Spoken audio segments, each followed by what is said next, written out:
When a film has been proclaimed as the scariest movie of the year and this generation's Exorcist, it's really hard to live up to the expectations.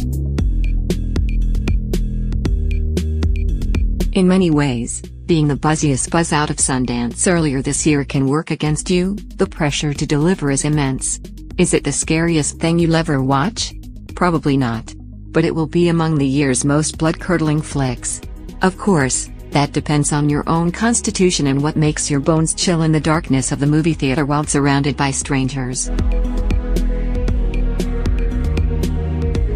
If you love nothing more than being freaked out by jump scares, with knife-wielding psychopaths around every corner or an apparition appearing out of nowhere, Hereditary won't do it for you.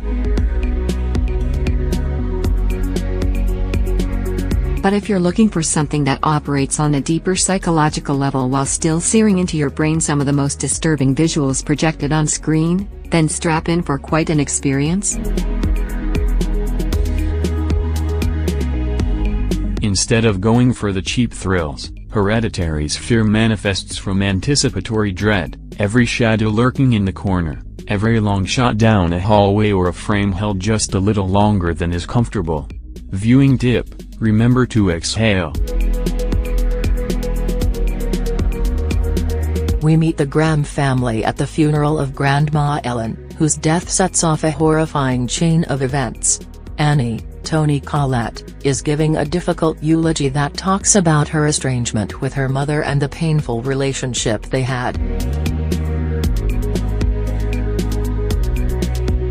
Her husband Steve, Gabriel Byrne, and son Peter, Alex Wolff, aren't upset about Ellen's death, but Annie's daughter Charlie, Millie Shapiro, had a special connected with Grandma. An isolated child with a haunted look, aided immensely by Shapiro's distinctive look, Charlie's odd behavior extends to decapitating dead birds with sharp scissors, secreting the head in her pocket. When another tragedy strikes the Grahams, it sends Annie into full meltdown. After meeting a kind woman, Anne Dowd, at a grief support group, she attempts to connect with the spiritual realm, a disastrous decision.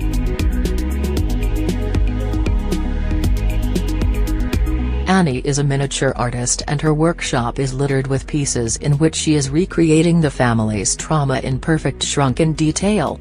The presence of these dollhouse-like installations lingers over every scene. Some of the full-scale mise-en-scene is cleverly set up like a miniature diorama, as if a malevolent force is controlling the Grahams' fates. Besides, aren't dollhouses already as creepy as hell?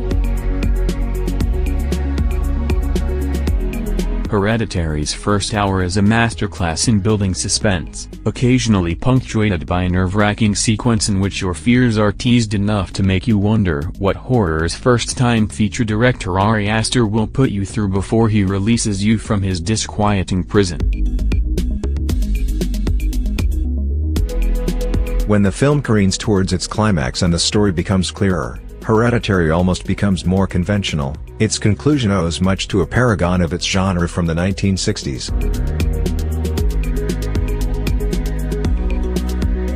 But before that, it amps up the action, pummeling you with classic horror images and anxieties, but takes it to another level by pushing past your fear threshold. There's one particular image I bet you won't be forgetting in a hurry.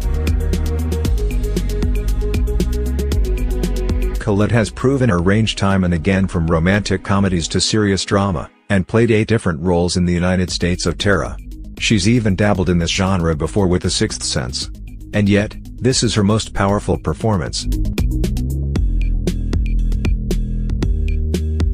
The Australian is able to swing from one extreme to another, seemingly at the drop of a pin, taking audiences on an emotional roller coaster with Annie, a mother burdened with howling grief, paranoia, guilt and everything in between.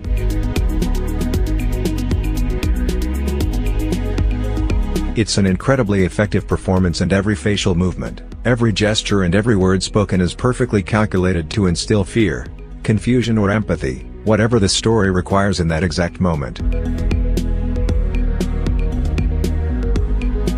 With its story rooted deeply in the chokehold of family legacy, there's something visceral in how Hereditary burrows into your subconscious, because every family has their secrets. Hereditary is in cinemas from Thursday, June 7.